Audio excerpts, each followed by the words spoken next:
Vamos conversar um pouco sobre o poder do medo. E para isso, eu leio Eclesiastes 5, verso 12.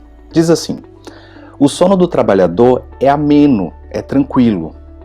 Quer ele coma pouco, quer ele coma muito, ele consegue dormir. Mas a fartura de um homem rico não lhe dá tranquilidade para dormir. Mais uma vez, Eclesiastes desvela a nossa alma. E mais uma vez, Eclesiastes mostra de que nós possuímos razões, mas que nós não somos em absoluto racionais. Porque pense comigo, não seria lógico que alguém que não tem posses, alguém que não sabe se vai ter dinheiro amanhã para comer, que essa pessoa tivesse mais insegurança em relação à vida? Não seria mais lógico pensar que alguém que não é o detentor da força do trabalho, que não é o detentor da empresa, mas que é aquele que é empregado, aquele que não sabe se o patrão amanhã vai decidir despedir ele, não seria mais lógico que essa pessoa tivesse medo, tivesse ansiedade quanto ao futuro, do que aquela pessoa que tem bens, aquela pessoa que tem poder, que tem influência, essa pessoa que ganhou aquilo que tantas pessoas no mundo ocidental buscam? Não seria uma pessoa mais tranquila? Mas o Eclesiastes nos mostra que quanto mais nós recebemos e que Deus permite que nós tenhamos bênçãos, que nós tenhamos bens, riqueza, que nós temos influência e poder sobre os outros, mais há um acréscimo de medo, mais há um acréscimo de ansiedade. Esses somos nós, somos esses seres de contradição. E a Bíblia, ela não tenta nos representar como alguma coisa diferente do que nós somos. Por exemplo, existem muitos casos na Bíblia de pessoas que são pobres e que estão em situações extremamente desvantajosas, e essas pessoas conseguem ser corajosas. E a Bíblia também mostra uma série de casos de pessoas que têm dinheiro, poder, fama, e essas pessoas vivem uma vida controlada pelo medo. Deixa eu te dar alguns exemplos que provavelmente você já conhece. Lembra daquela serva de Naamã? Quando a gente fala serva hoje, a gente não dá devida importância ao que ocorre de fato. O que ocorre é que Naamã era um grande guerreiro da Síria e que a Síria domina Israel, destrói e puxa de Israel algumas pessoas, entre eles essa menina. E essa menina que nem nome tem. É uma menina que não tem influência, uma menina que sequer a identidade dela é falada no texto. Mas essa menina, quando vê o grande e temível comandante doente, ela se arrisca, ela lida com aqueles medos que a gente provavelmente também tem. O que será que vão pensar? Será que vão dizer assim, você não notou ainda que você é só uma escrava aqui, menina? O que você está querendo falar? Não, mas ela lida com esses medos e ela diz, olha, você quer ficar curado? Tu que é esse grande, assim, comandante guerreiro, você quer ficar curado desse negócio? Você vai ter que sair dessa sua grande nação e vai ter que ir naquela nação que vocês chegaram lá e destruíram tudo e tiraram as pessoas de lá, e lá tem um profeta. E assim, não estou falando de um rei, estou falando de um profeta, e esse profeta vai conseguir te ajudar. O Naamã, ele vai, ele procura o rei. E quando ele manda carta para o rei avisando que ele estava indo, aí a gente tem a oposição entre alguém que é simples, uma menina que não tem posses, que sequer o nome dela aparece, e um rei de Israel. E o rei, quando recebe a carta, entra em desespero.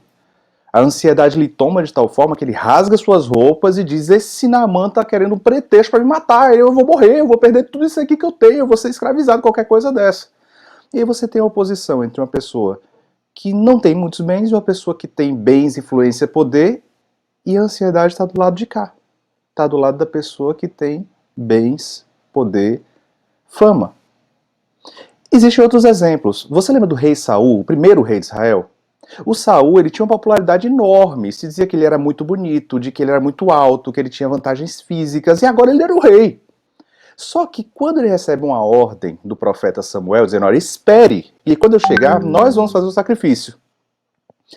Ele espera até o ponto em que ele começa a perder popularidade com o exército. Quando ele começa a perder popularidade com o exército, ele tem medo aí de ser abandonado, medo de ser rejeitado, aí ele toma uma decisão impensada, vai lá e oferta o sacrifício, e depois é repreendido por Deus. Ou seja, o grande rei que tem posses, tem poder, tem medo. E tem medo do que os outros vão pensar, do que os outros vão fazer, e faz uma escolha muito complicada. Outro rei, o rei Herodes.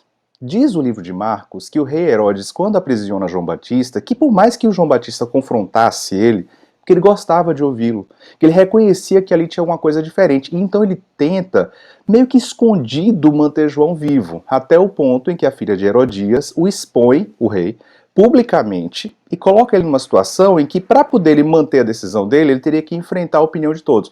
E ele decide mandar matar João Batista. E ele, mesmo sendo um rei, mesmo tendo poder, tendo bens, ele é controlado pelo medo. Outro que não é rei, um governador, o governador Pilatos. Esse olha para Jesus e não vê motivos para crucificar Jesus. Mas controlado pelo medo que o tumulto estava gerando, ele decide, a pior decisão da vida dele, crucificar Jesus. É um conjunto de relatos que a Bíblia faz de que quando os bens se avolumam, de quando as bênçãos começam a chegar, de quando a gente tem as coisas, a gente acaba sendo mais controlado pelo medo de perder essas coisas. E esses somos nós. E nós temos que, para ter uma vida significativa, aprender a lidar com isso. E por que isso acontece? Isso acontece porque fé, que é um termo central nas Escrituras, não é apenas a crença de que alguma coisa existe. Fé é o nosso ato de depositar nossa confiança em alguém ou em algo.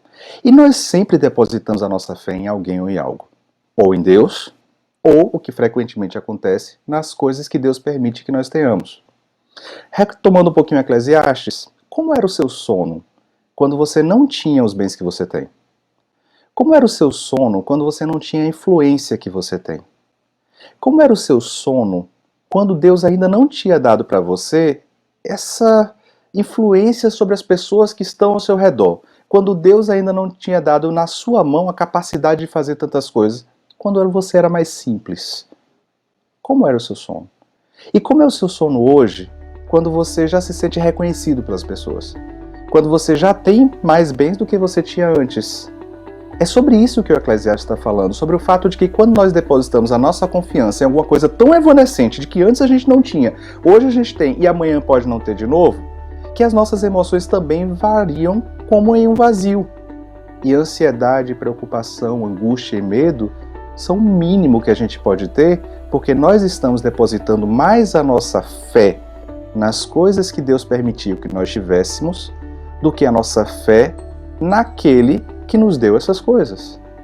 É porque coragem aí não é ausência de medo. O poder do medo não é o poder de nos controlar. O medo tem no máximo o poder de presença. Ele está porque nós somos humanos. Ele está porque o próprio Jesus, quando esteve aqui, teve medo, teve ansiedade. Mas o poder de nos controlar é aquele que nós atribuímos ao medo. Quando nós vivemos não pela coragem, que é a capacidade de notar o medo que nós temos de perder as coisas que Deus já nos deu, mas mesmo assim vivermos uma vida significativa, e decidimos viver aprisionados pelo medo. Em uma metáfora, parece que quando nós tínhamos menos coisas, nós andávamos mais rápido. E agora nós temos muita bagagem para carregar. A minha oração hoje é para que nós possamos ter o fardo de Jesus Cristo, que é o fardo leve. A minha oração hoje é para que você não deixe que os bens e as bênçãos que Deus permitiu que você tivesse tomem o espaço da missão que Ele te deu para cumprir. A minha oração hoje é para que você tenha medo, mas para que você dê ao medo o lugar dele e que você dê a Deus o lugar de Deus.